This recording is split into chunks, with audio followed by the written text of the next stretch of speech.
text, mostly because I think this is a text I've been mulling over in my own way for a little while now.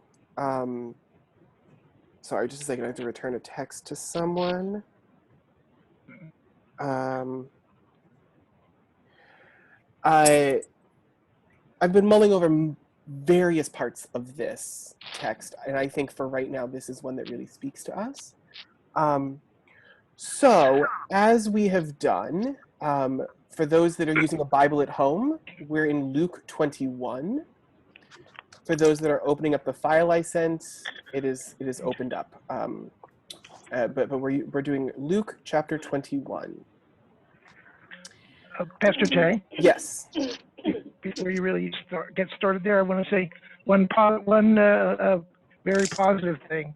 There's been an update to my speech software, and it looks like I could read your file today. Hey, this is good news. And as a matter of fact, my apologies, John. At any point that I send out a PDF, it's just because that's what works in email, but I have a doc that I could send you. Yeah, but no, I understand, but it looks like you can read the PDF today. Good, works for me. Yep. So would someone like to begin reading?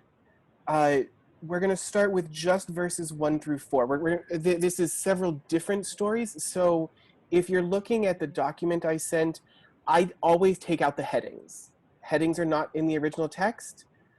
They often are misleading, and they guide us to hear a text in a certain way, so I try to take them out whenever I can.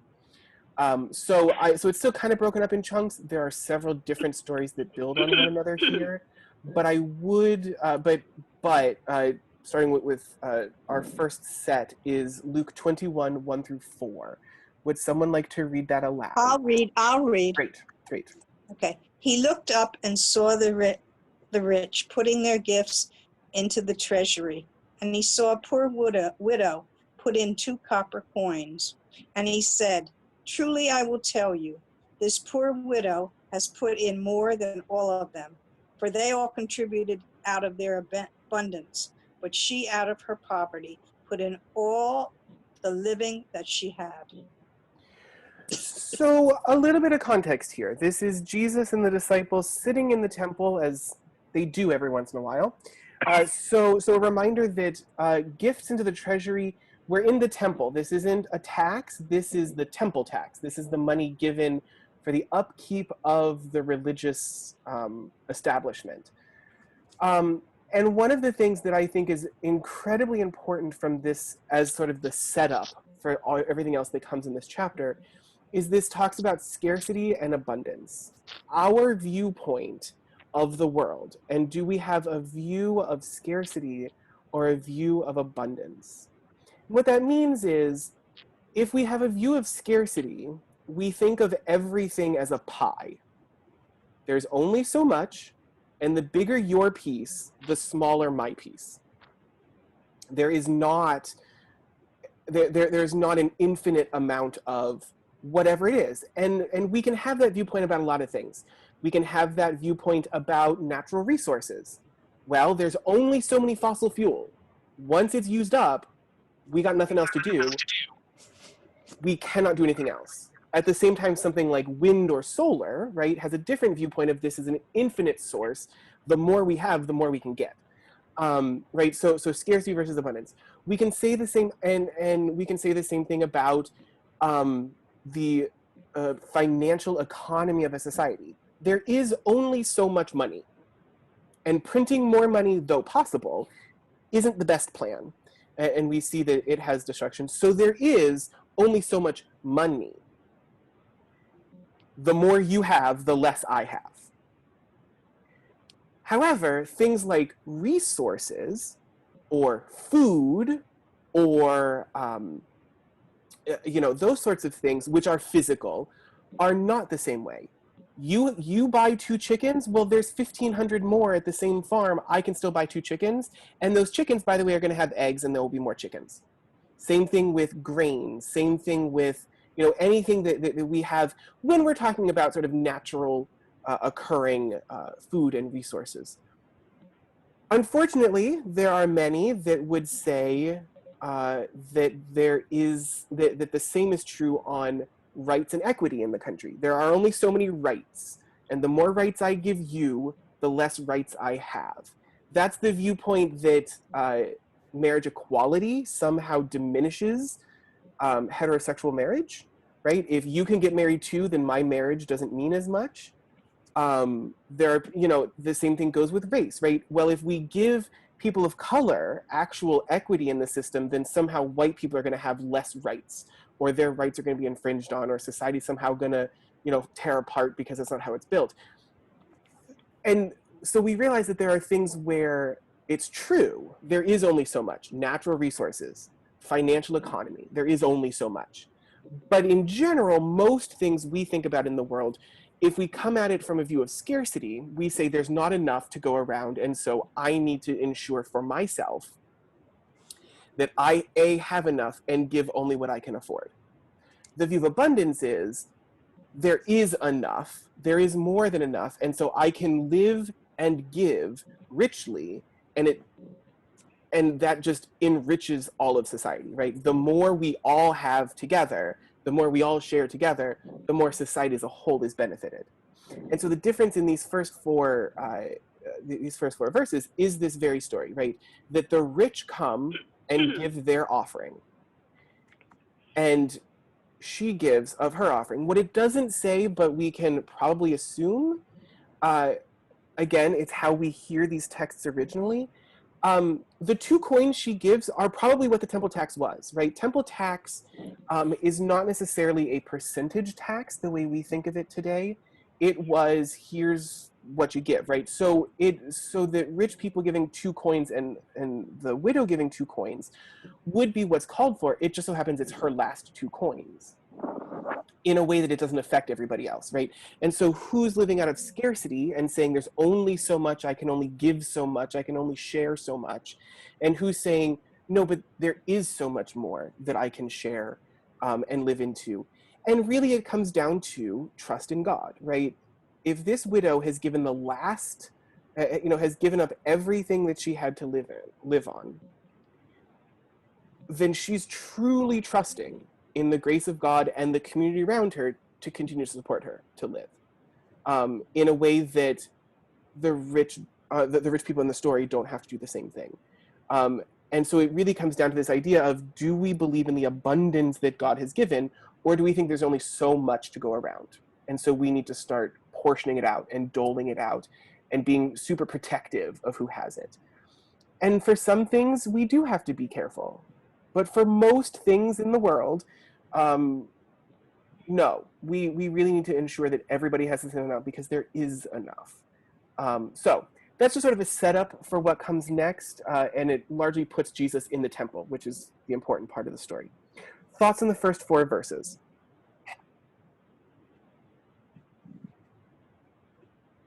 Okie dokie. So would someone like to read 5 through, what's that, 19? Okay. And as some spoke of the temple, how it was adorned with goodly stones and gifts, he said, as for these things which ye behold, the days will come in which there shall not be left one stone upon another, that shall not be thrown down. And they asked him, saying, Master, but when shall these things be? And what sign will there be when these things shall come to pass? And he said, Take heed that ye be not deceived, for many shall come in my name, saying, I am Christ, and the time draweth near, so go ye, and therefore after them, not after them.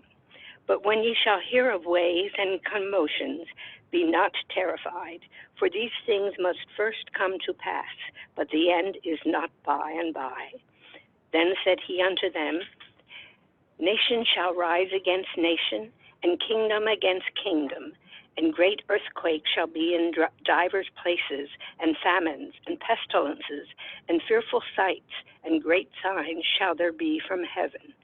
But before all these, they shall lay their hands on you and persecute you, delivering you up to the synagogues and into prisons, being brought before kings and rulers for my name's sake. And it shall turn to you for a testimony. Settle it therefore in your hearts, not to meditate before what ye shall answer. For I will give you a mouth and wisdom, which all your adversaries shall not be able to gainsay nor resist. And ye shall be betrayed both by parents and brethren and kinsfolks and friends, and some of you shall they cause to be put to death. And ye shall be hated of all men for my name's sake. But there shall not an hair of your head perish. In your patience possess ye your souls. Is that it? Yes, thank you. And thank you, Martha. I have to say, it has been a long time since I've had King James read to me, even New King James, and I don't know what version you're using, but I have to say it's very comforting and I love it. So thank you. I want to point out that this is the closest that we get to do not be afraid in this, in what we're reading today, which is the do not be terrified, which terrified, fear, I think these all things go together. So this middle chunk, these 14 verses here, 5 to 19, are some of the things I've really been thinking about a lot lately. Because, for me, there's something here. I just had a conversation today with a colleague, and I said, you know, I know what we've been taught in seminary. She and I are in seminary together. And I said, I know what we were taught in seminary. I know the things I've been taught to preach. I know that, I know what I believe, and I know, you know, where my faith lies. At the same time, at what point do we start looking at things going on around us and saying, are these those signs from heaven? Are these those plague, famine, pestilence, brother turned against brother, some of you being put to death? Like, at what point do we start to say, this sounds very familiar? And so for me, I've really been meditating on this several times that these come up. Luke is the version we're using today. For several reasons. Because what Jesus talks about here is, you know, there will be many who come in my name and say, I am he, and the time is near. Don't go after them. So that's helpful. Thank you. People are going to say that the end is near, and it's not. So that's helpful to start up front. But then there's this, all these things must take place first. But the end will not follow immediately. So we're in sort of this waiting pattern. And then in my translation, then he said to them, nation will rise against nation, kingdom against kingdom. There'll be great earthquakes in various places, famines and plagues, and there will be dreadful portents and great signs from heaven. These things are happening. Now, we should put things in perspective and say, this isn't the first time any of these things have happened. It's just the first time in memorable history that we've had quite so many at the same time. That sort of all are coming up, right? We were just talking a little bit earlier about, you know, in the midst of a pandemic, we're also needing to raise our voices for rights and equality, at least in the aspect of race right now. And how do we sort of hold both of those, right? And we've never had to think about that before, right? No matter how long or how vocal protest has been in this country, we've never also had a pandemic at the same time. That just, you know, we've never had both together. And certainly not with the sort of scientific understanding we have of the pandemic. So then we start to see that it's plagues and famine and brother against brother and people turning on people and all these ideas that just sort of pile up on each other. And basically what Jesus says is, don't be afraid, not that they're happening, don't be afraid of them, but don't be afraid that somehow it's out of God's control, right? Do not be afraid, for these things must take place. And so it's not, don't be afraid that there is a pandemic and the brutal murder of people of color and the sort of seeming disintegration of the moral fabric of our country, all at the same time. Don't be afraid. It's not don't be afraid of those things. Those are fearful things for us. But don't be afraid that any of it is out of God's control strong, but out of God's knowing. There is nothing that happens that is not within God's knowing. But Jesus goes on to say, before all this occurs, they will arrest you and persecute you. We see that happening.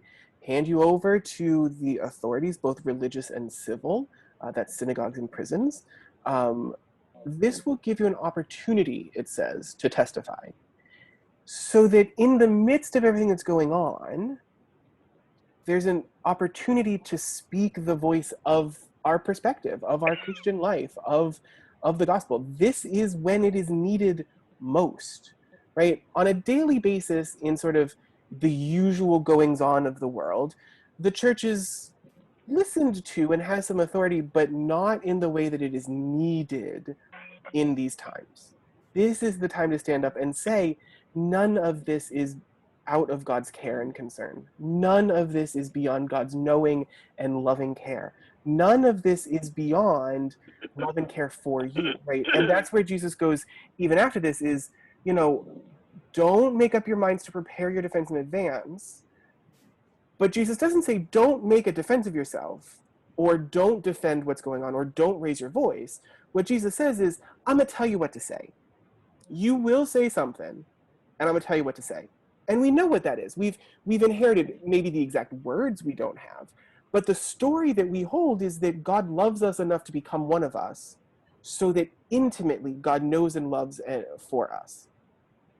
Not to pluck us out of awful situations, but in those moments to help us to transform the world around us. That in humanity, there is the ability to transform the world because God is there standing next to us. So far as, and this is one of my favorite passages, one of my favorite verses is, but not a hair of your head will perish.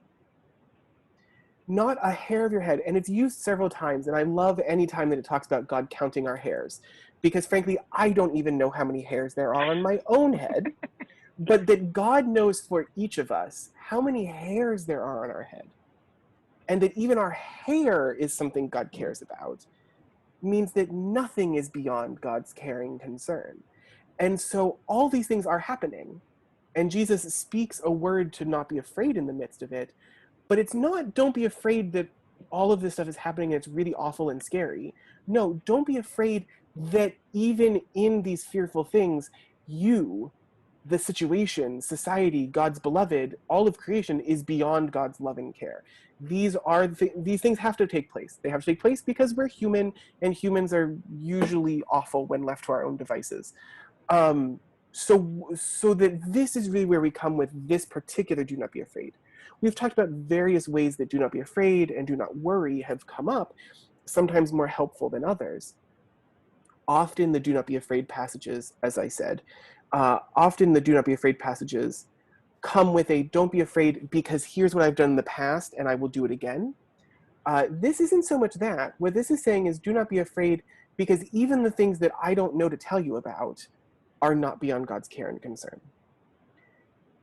And yet, even as awful as it's going to turn up, and as awful as it could be, right? Because Jesus names some pretty awful things: persecution, arrest, potential death, which we all hope isn't the case. Nonetheless, it's into these moments that we are called to speak, and speak a word from Jesus for a weary and wounded world that really needs to hear it. So don't be afraid that it is happening. Be afraid of the things, but don't be afraid that at some point we've lost favor with God. Do not be afraid that at some point God sort of turned away and decided to work on a different world. Like, we are not beyond God's love and care, no matter how awful it is around us. So I'm going to pause there because that was a lot, and that's a pretty hefty couple of verses there. And see if people have thoughts, concerns. When would this have been written? After the fall of Jerusalem, right? So, yes.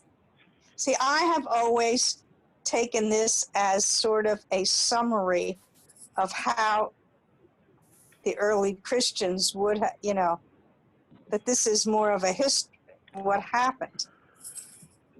Yes. Rather than something for us now. I mean, I enjoyed what you said, and I'm thinking about it now in a different way. But I always sort of took this as a little So there history are lesson. so there are several what are known as criticisms, several criticisms of scripture. And by criticism, it's just a way of viewing and studying the scripture. Two, in particular, are historic criticism, which is what you're talking about. How do we put this in context to the original author and hearers? Mhm. And the other is literary.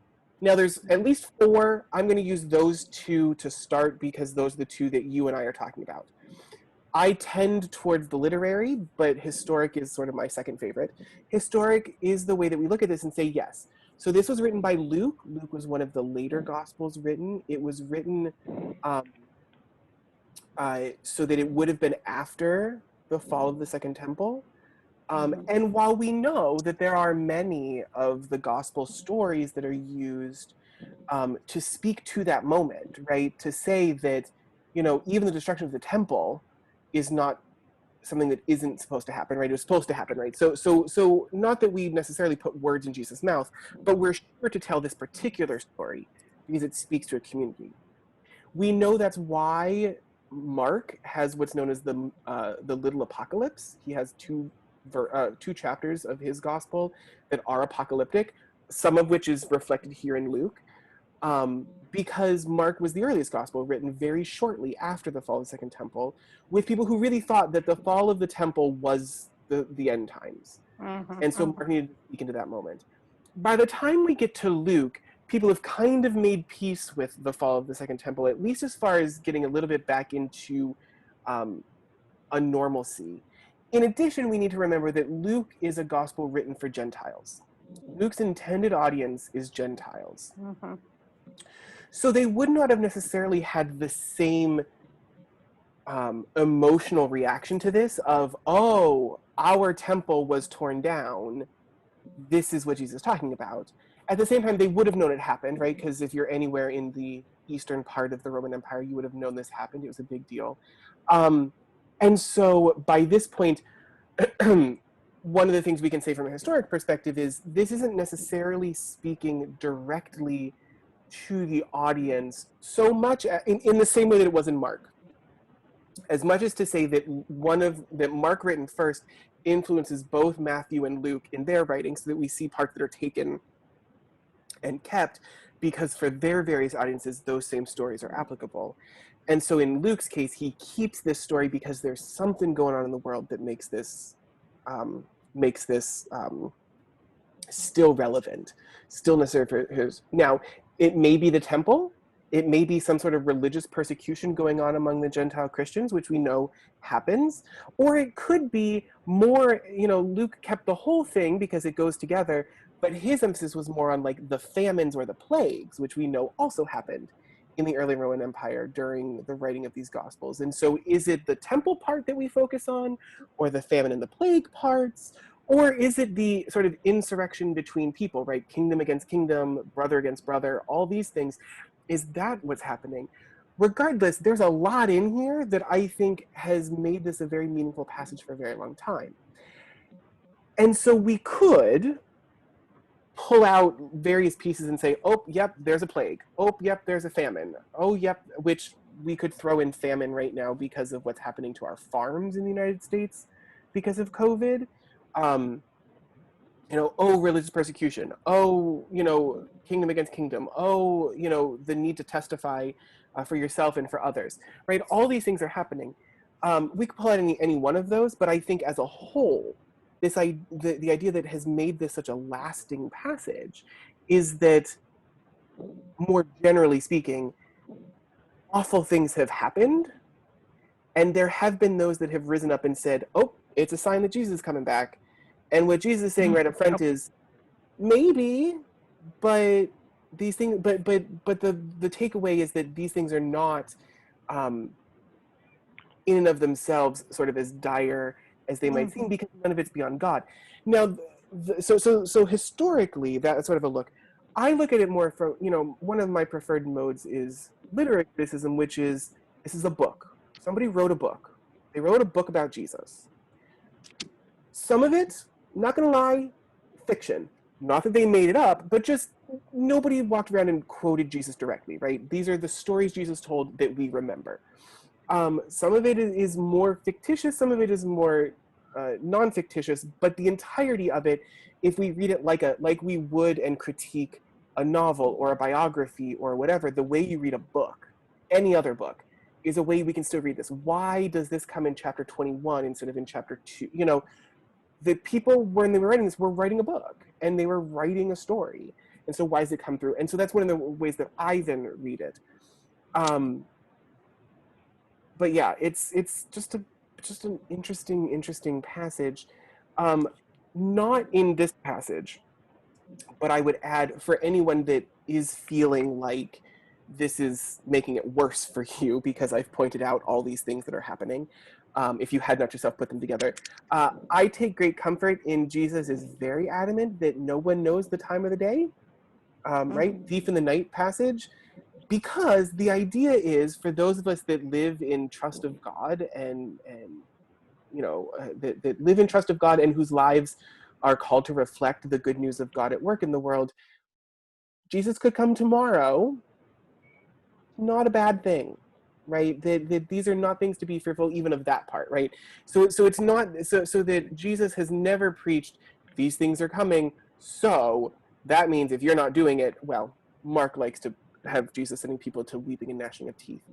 But by and large, Jesus, you know, the greater idea, the greater purpose of telling these stories is that for those of us that live with this story, for whom this is part of our identity, okay, Jesus could come tomorrow.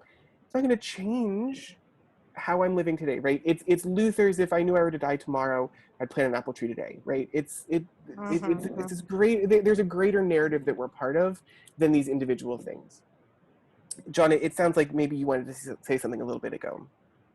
Yeah, I just you you touched on something that I was going to mention, but you got it right there. But it seems to me that whenever whenever any of these things happen, like a plague or something very unpleasant happens over in different periods of time, there's always a group, certain Christians who right away say, "Oh, it's near the end time. The end times are, you know, almost upon us," and you know that they're going to happen, you know, quite soon.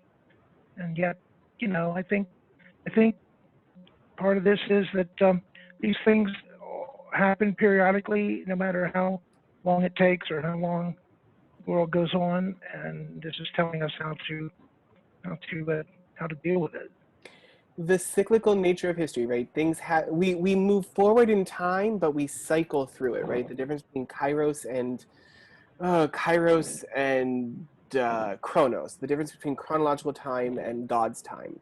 In God's time, we cycle through things, and yet we move forward in time. 2020 is not the same as 1919 or 1918, but we seem to be going through some of the same cycles as we did 100 years ago. And so what does that look like? And it is curious because people have at various points. I mean, even just a few years ago, right? What was it, 2012 was going to be the end, and then after that, it was like 2014. We had a couple of blood moons in a row, and somebody decided that was a sign of blood in the moon because Jesus mentions it once. Yeah, and the funny thing is, every time Jesus says that, Jesus says, "But don't be afraid of it. Don't do anything other than what you were already doing, because if you were already doing what you're supposed to be doing, you're good," right? I mean, and so all of that is part of that conversation, part of that "do not be afraid" part.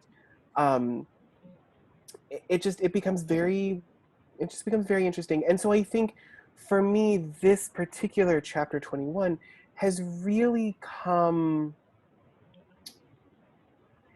alive in new ways. I feel like I've said that about a lot of scripture lately, right? So I said it at Easter. I said it for Easter too, when we heard about Thomas in the locked room and Jesus coming into the locked room and offering peace. I said it, at Pentecost when we heard about the breath of God. There's various pieces of scripture that, for various reasons, whether it's the pandemic or the plague of racism or whatever, there's been a lot of scripture lately that has really truly been opened in new ways without having to do much with it. You don't have to dig deep for this particular passage to maybe hit us in a different way than it has hit us before. And that's not a bad thing. That's what happens. I know Tim Wengert at the seminary once said that the church is at its best when it's under persecution. What he meant by that was all of the scripture that we have and all of the stories that we have of the growing church and all of the history for our most foundational documents came at a time of persecution when people really needed to stand up and proclaim the gospel and dig deep into their faith and make a defense of what it was and to say this is what we believe and this is what we stand on. All of our foundational documents came at a time of persecution. I don't know that I would call what's happening right now persecution of the church, but I think that, again, it's one of those ways that we understand so much more. I don't know. He's Sorry, my Ah, something jiggled. I'm here. he's back. At least for me, I cling a lot harder. Some of these things that open in new ways, I cling a lot harder to them because they seem to make a little more sense now to me, and that happens. And so for me, that's one of the things that I'm really appreciating lately in my sort of own scripture readings is I'm having a hard time coming across text that doesn't have sort of a new meaning in these times. doesn't have what? A new meaning for me. Oh, okay. Right? There was most of my life, and certainly since seminary, where I very much would have leaned in the direction of these texts in the, oh, this is talking about the fall of the Second Temple, and oh, this is Jesus saying not to worry about things or whatever. But now that, I don't know, famine, plague, insurrection, fighting within families and governments, like all in a couple of verses from Jesus seems to really be packing a punch right now with everything that's going on. Oh, I agree. I think it has real deep meaning. The whole, the idea that it's not, things can be really bad, but you can know God is there and that you will gain your life. Yeah. That. Amen to that. So I think that is really something to hold on to. Yeah. And it doesn't say in what form. Mm-hmm. I mean, that's the thing. God, this isn't an easy prescription. Well, if you believe, then this is what's going to happen. It's just saying, trust that you will gain your life. Well, and that's really the interesting thing for me is that this is absolutely one of those passages where don't be afraid, but you're not going to have it easy, right? I mean, basically, if we were to sum this up into one sentence from Jesus, it's don't be afraid, but also don't think you're going to have it easy. Exactly. And I think we're seeing these days that it's not as easy as even we, no matter how much we struggled and have struggled, and I know that there are many people for whom their life has been a series of struggles, and all of which are valid and holy as part of their human experience. But I think we're all struggling in some ways now that we didn't even know to think about. So, Yeah. would someone like to read, let's say, 20 to, what are we looking at? 20 to 28. I can read if nobody else wants to, but I want to give everyone an Oh, no, opportunity. I'll read it. 20 great. to 28. 20 to 28. Mm-hmm. Okay, I have to get where I can see it. It's getting dark. It's getting dark. No worries. But when you see Jerusalem surrounded by armies, then know that its desolation has come near. Then let those who are in Judea flee to the mountains, and let those who are inside the city depart, and let not those who are out in the country enter it. For these are days of vengeance, to fulfill all that is written. Alas, for those who are with child, and for those who give suck in those days. For great distress shall be upon the earth, and wrath upon this people.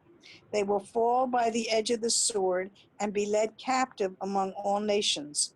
And Jerusalem will be trodden down by the Gentiles, until the time of the Gentiles are fulfilled. And there will be signs in sun and moon and stars, and upon the earth, distress of nations in perplexity at the roaring of the sea and the waves, men fainting with fear and with foreboding of what is coming on the world. For the powers of the heavens will be shaken. And then they will see the Son of Man coming in a cloud with power and great glory.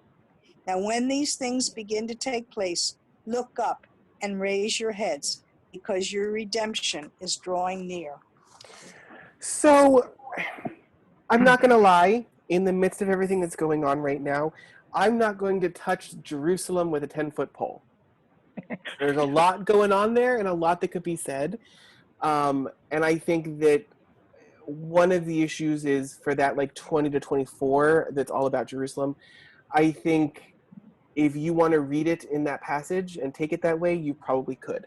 There's a lot to be said in those passages. But again, I want to draw this attention to the end of this 25 to 28, which is there'll be signs in the sun, the moon, and the stars, earth distress on the earth among the nations, people will faint from fear, and what it's this going back to this idea of do not be afraid, we're not going to have it easy. Is now when these things begin to take place, which is the version I'm reading, stand up and raise your heads, because your redemption is drawing near. So that Penny, you read, look up and raise your heads. I think there's something to this stand up, right? This I isn't think that's better. right. I think that's better. It's not cower in a corner. It's not Right.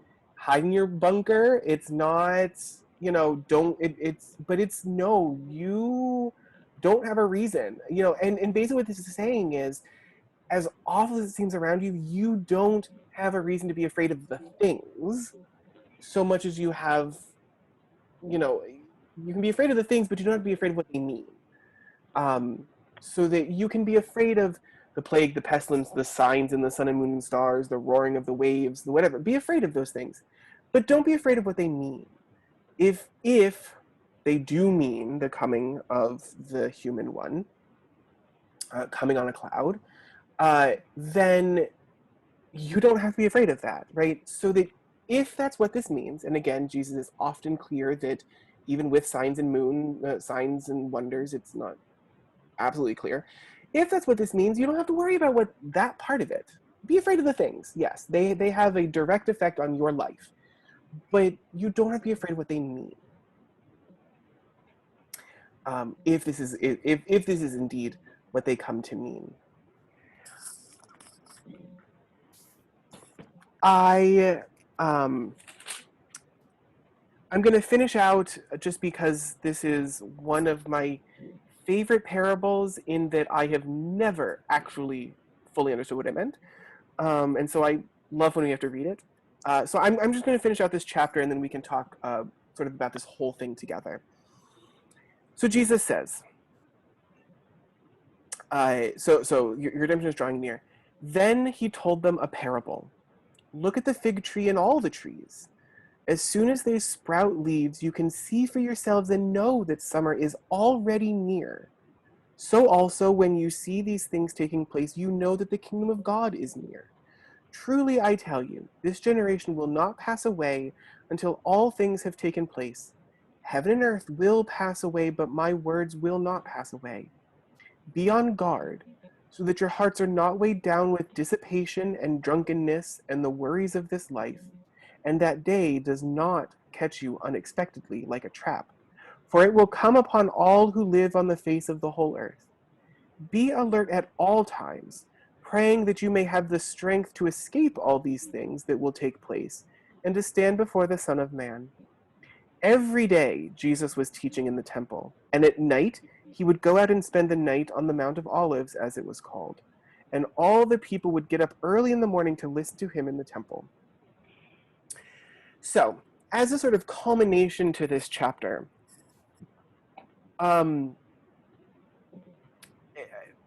this fig tree stuff, it's curious. First of all, I want to point out, if you didn't know this, figs are kind of backwards plants in that their fruit comes before their leaves. Oh, Just so you know. Um, but and they're also they don't bear fruit in their first year, but they do bear leaves, and then in their second year they bear fruit before their leaves, I think. Somebody might want to check me on that one, but I'm fairly certain that's fig trees are weird. So using fig trees as examples is to say, to use sort of a non-typical plant for signs. So what's curious is the day comes like a trap. Be prepared, don't be weighed down so that you can be prepared. But if you really sit and read all of these ideas, it's not, oh, spend every day looking for, making there be signs and wonders, right? It's not, oh, spend every day being afraid of any time that someone sneezes next to you, right? It's not, oh, every time, you know, you end up with a fly in your house, it's a portent of something, right? It's not be alert and be afraid of everything. It's just know that anything at any time could be part of what's part of the coming of the human one, of the Son of Man. Because if we're honest, it didn't happen the first time. Like, the first time had no signs and wonders. So what is it? So it's not a spend every day being afraid of every little thing that happens. It's a, no, be about the work of God in the world. Be about being part of the kingdom that is already near, because Jesus is already among us. It's part of that. If we continue to live in the truths of the gospel and live them out in our lives, then you don't really have a reason to be afraid.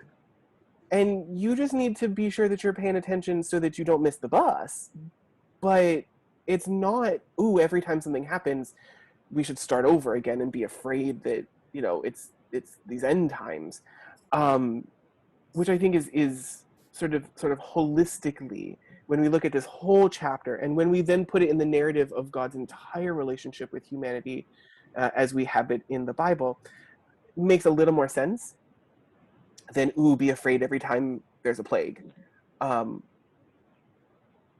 also, though, want to point out, and I think this is very important, as we've had several conversations last week and this week, and several conversations I'm having with colleagues, and that I've had with some of you individually, and certainly some people in the congregation. I actually want to end, we're not quite done yet, but I do want to be sure that we pay attention and don't write off the last 2 verses of this chapter.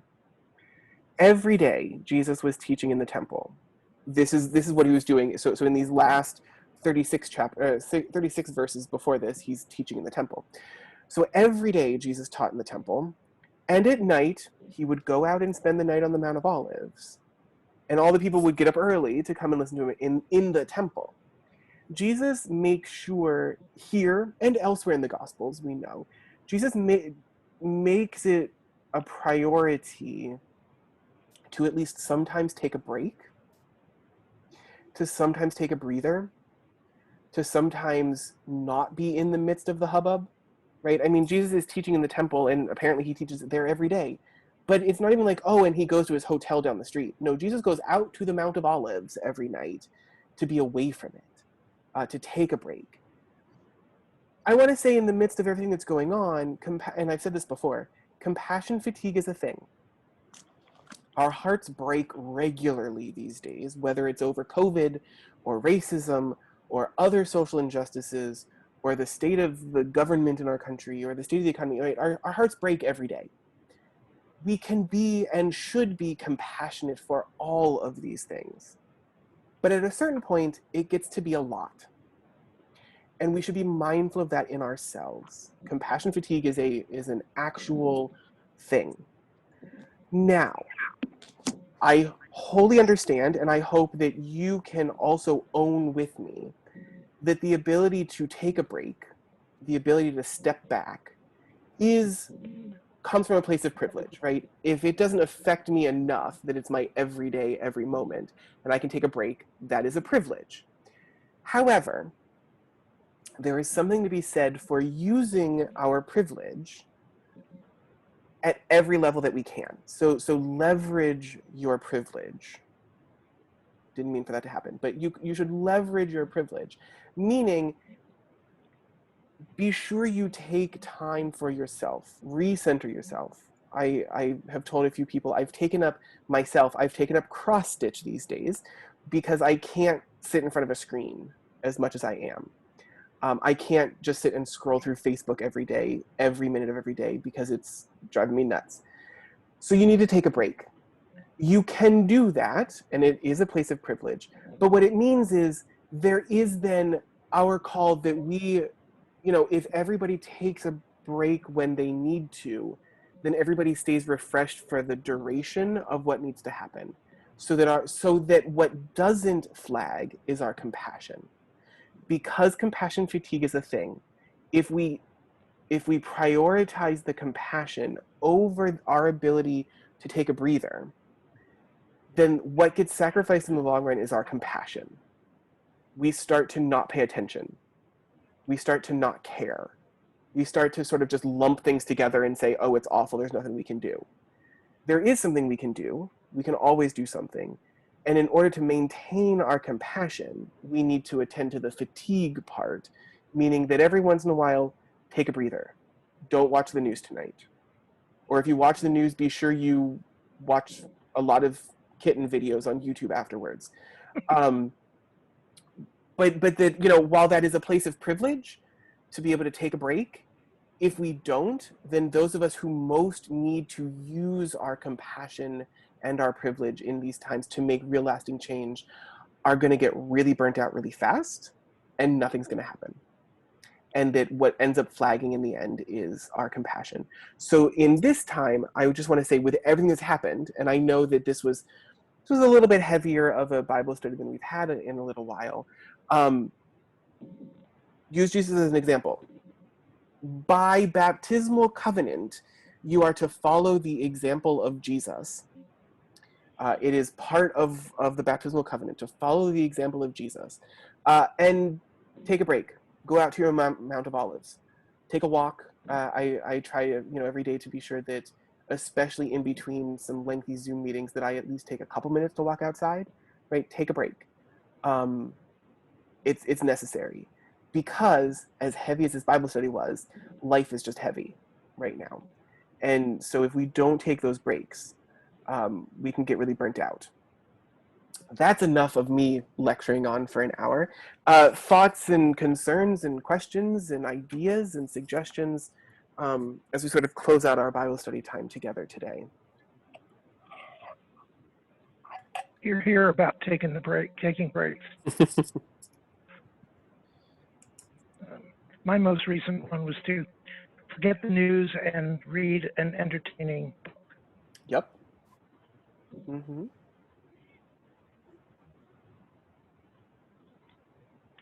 I have a colleague who's putting together a book group for religious professionals to do some work in white privilege and racism. And she's choosing 3 books a month, one to talk about, one to dig deeper on an issue, and one that she's labeling for fun. So that all 3 books are on issues of racism and anti-racism and white privilege. But there are ways to do that. There's plenty of literature, fun books you read for fun, literature, fiction that are written by people of color. So cycle some of those in, right? And still support authors of color and Black-owned businesses if you need lists for that. But I the other day I bought 2 dozen cookies from a Black-owned bakery, a Black-owned vegan bakery. But I bought cookies because I wanted cookies, and Right. But at the same time, and am able to help Black-owned business, right? So that what are the ways that we can both give and support and continue our compassionate care for neighbor, and also not get to the point where it's entirely exhausting, because nothing happens when we do that, and that's when we see the peaks and valleys, especially in justice work. But in this time, even with COVID, right, we're starting to see people that are just claiming that they're done They are fed up with having to stay home. They are fed up with not being able to get a haircut. They're fed up with, even other things, right? I know someone who's made a valid point that they own a Cocker Spaniel, and Cocker Spaniels must be groomed regularly. They are bred to be groomed regularly, and it's been 3 months since they've been able to have their Cocker Spaniel groomed, and so they're getting really fed up with being at home, right? Trying to do their best to keep their dog trimmed, right? So there are things that we can be there. But again, love and care for neighbor means that for now we respect these things. So how do we do that in ways that we can, now that it's yellow here in Philadelphia, that we can maybe take a little bit longer walk? Maybe we can sit on the porch with somebody and talk to them. Ways that we continue to support and love our neighbor while also understanding that we need to be fed in the process. So I agree. Read something good for yourself.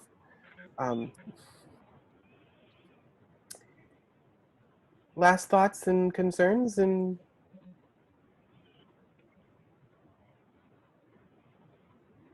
No, it's left me with a lot to think about. well, and That's for sure. like I said, I know this was a little bit heavier of a Bible study than we It is usually heavy. have, but there's something to speak in the truth into the moment, and this is a passage that seems to do that pretty well into our time. That was helpful.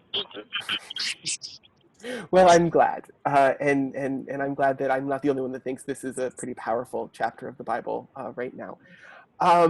As always, though, and especially with these conversations and everything that's happening, if at any point you need to chat, just shoot me an email, shoot me a text, give me a ring. I'm here. But at this point, I think the next thing we will all be doing together is worship on Sunday. So I will see you there. However, you will be receiving in your inbox at 7 o'clock tomorrow morning. You will be receiving matins. Tomorrow is the Feast of St. Barnabas. So there will be matins to start your day tomorrow. But I will see you on Sunday. And we will be together for that. For anyone who is interested in those vigils that are happening on Sunday and Thursday, I was just telling Penny earlier, they are being crafted with virtual components so that you can participate from home or from the car if you decide to drive up and park at Oxford Presbyterian. So that for those who still want to, keep their distance and things from folks, there'll be ways to participate in those virtually. That information is still being worked out, but I will get that out. Good. The information. I have a question about that. Yes, please. About that two-part thing. Yes. Mm-hmm. Next Sunday and the following Sunday. Mm-hmm. What is the nature of that? Are they presentations for us, or are they presentations to educate us, or are they So something the else? vigils, Or no, so they are multi-faith vigils, and so they are being crafted in such a way that they are opening and closing with prayer and song, and they have some speakers in the middle who are coming at this from a faith perspective, right? What is the faith perspective on the racism that we find around us? And as well, what are some things we can actually do? What are some actions we can take? What is the faithful response to what's happening all around us? With a few clear-cut, simple actions we can take. Right now, for those that live in Philadelphia, call your council people and tell them to work on the budget. The budget is not acceptable as it stands. We do not need a $14 million increase to police. However, if you don't live in Philadelphia, call your commissioners to get Jim Gale off of the Board of Commissioners for Montgomery County, which is an awful, just it's not at this point. It's not a difference of opinion so much as a very dangerous position for a commissioner in a county, and really just something that is beyond partisanship into real harmful statements. So those are two pretty easy things, right? Phone call, email, letter, whatever, right? Those are pretty easy.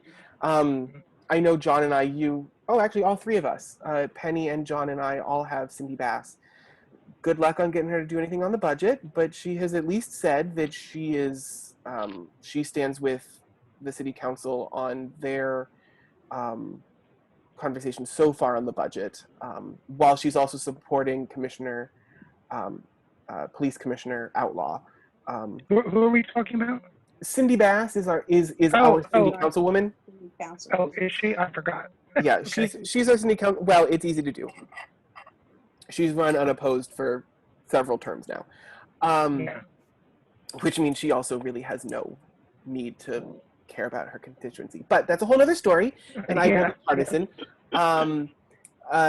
But so like those are two pretty tangible things. Power. Pennsylvanians Organized for Witness Education and what's the R? Witness Education and Renewal? Reform. Has 5 points that they're putting out. The Philadelphia city budget, the Rizzo statue, which is already done, police reform, which is already being worked on. If you haven't seen that document, read that document. And a couple other things that are actually getting a lot of momentum right now, that have been being called on for a while, but are at least for now gaining some momentum. A lot of it's sad that it's turning into the conversations that it's turning into. I know, where there's a lot of blanket statements being made. But I think what we're seeing in this moment is that there is real reform that's been being called on for a while, that's actually getting some traction. And I think that's very hopeful. And we'll see what ends up coming from it in the end. But, I think, Tuesday night I was on, just last night, I'm losing track of my weeks, but just last night I was on with West Mount Airy Neighbors as part of a community forum. And Representative Rabb and State Senator Haywood and Cindy Bass were all on, Councilwoman Cindy Bass, were all on that meeting, and all three of them were talking about, just in these moments, the ways that real reform is really seeming to happen. And all three of them voiced that we need to both reform but not think that the solution is not to have police at all, right? I mean, we know that police is a necessary that's part, absurd. but at the same time, ideas around, does as much money need to go to police and be taken away from things like social services, education, right? Why is it that when you call 911, you get the police to your door, but at no point are you connected to a social worker, which would probably solve a lot of our 911 calls. And if you talk to most social workers, they would say, yeah, I really wish we were called earlier. So what are the ways that we can do those sorts of things? And a lot of that is just having a conversation with your council member and saying, look, I'm not saying get rid of the police. I'm saying we need to make sure police are prioritized correctly in our funding stream, because again, there is only so much money in a budget. People only pay so much in taxes. I think the use of the term defund is unfortunate.